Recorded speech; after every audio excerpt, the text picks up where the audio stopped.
Hey, what's happening, everybody? Steve again with Raiken Profit at RaikenProfit.com, coming back to you with another video. And in today's video, I want to switch things up a little bit. Normally, I show you guys items that are selling for me, items that are making me a good profit, and things that you should be on the lookout for. But today, I actually want to show you 10 items which haven't been doing so well for me. They've been sitting in my store, haven't been getting a lot of offers, and just taking up space. So with that being said, let's jump into today's video. First item that's been sitting in my store for a while and just isn't selling for some reason or another is the brand Posse. I believe that's what it's called. Let me show you the tag. And on the completed listings, it looks like these things do sell, but again, you know, certain items, they could be priced at a high retail price, but they just don't attract a lot of buyers, and I think that's the problem for this.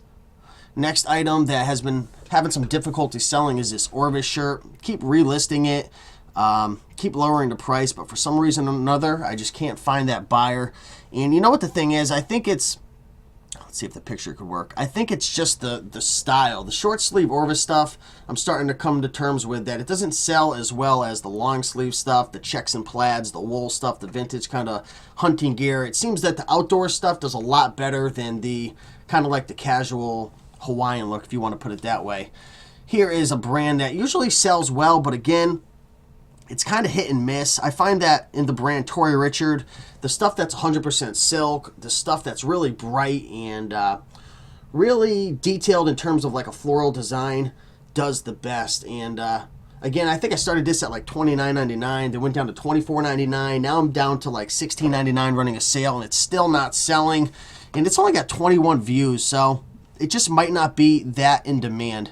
Here we have a really high-end brand, Gucci. You'd think that this thing would sell super quick, but for some reason or another, it's just not drawing in that one particular buyer that would be interested in it. I think the vintage stuff, maybe it doesn't do as well as the newer stuff. It is a really nice hand-knit vest, and it does have 66 views with 2 watchers on it, but you know, some things you just have to keep waiting and waiting for that one particular buyer, and that's what I'm doing. Here we have a vintage LL Bean. It's like a thick material, long sleeve shirt. Maybe it's like a hunting style, you could call it that. But I know the main reason why this isn't selling, just because it's not really in the best of condition. Certain things, if they're not like, if they're faded or if they have some pulls on it, people are just going to be really turned off by it. And I think that's a lesson that I learned with this. With certain things, I mean, you can see right there, it doesn't look that attractive. With certain things, you want them to be really good condition because people are picky. And, you know, with certain things like maybe Pendletons, it could have a hole in it or a little rip and people will buy them. But I think with this, my problem was the condition.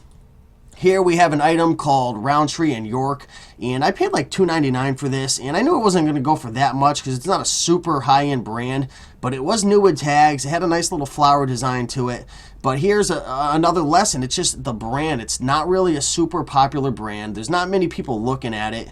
I mean, it did have 77 views, but who knows how many months this has been up, probably like 4 months or something.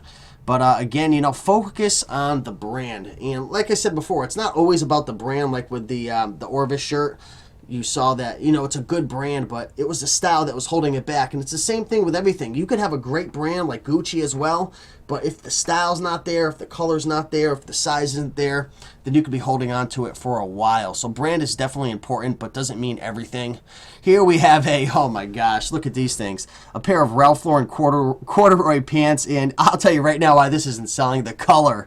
But I know someone will scoop this thing up eventually, but it's going to take a long time. It's definitely a long tail item, and the color's just weird, so you know that's going to draw on a special person. Here we have a John Nordstrom shirt, and I'll tell you right now why this hasn't been selling. The picture, this is a picture I took a while ago, and it just doesn't look good. It's not really focused in. It's really a nice bright color, but the picture doesn't look that great. Let's see how the listing is. The listing's okay, but yeah, I mean, that's just another item that I've been dropping the price like crazy and hasn't been selling. And the last thing is a Pendleton, and look how low this thing is, $6, and it's still not selling. I think it's the color and the design. It's just not really attractive. So I'm actually running out of time, got to cut this short, but hey, I hope you guys enjoyed this video and learned a few lessons from the items that haven't been selling for me. Hope everyone's doing well. Keep on picking and making that money. Talk to you soon. Bye.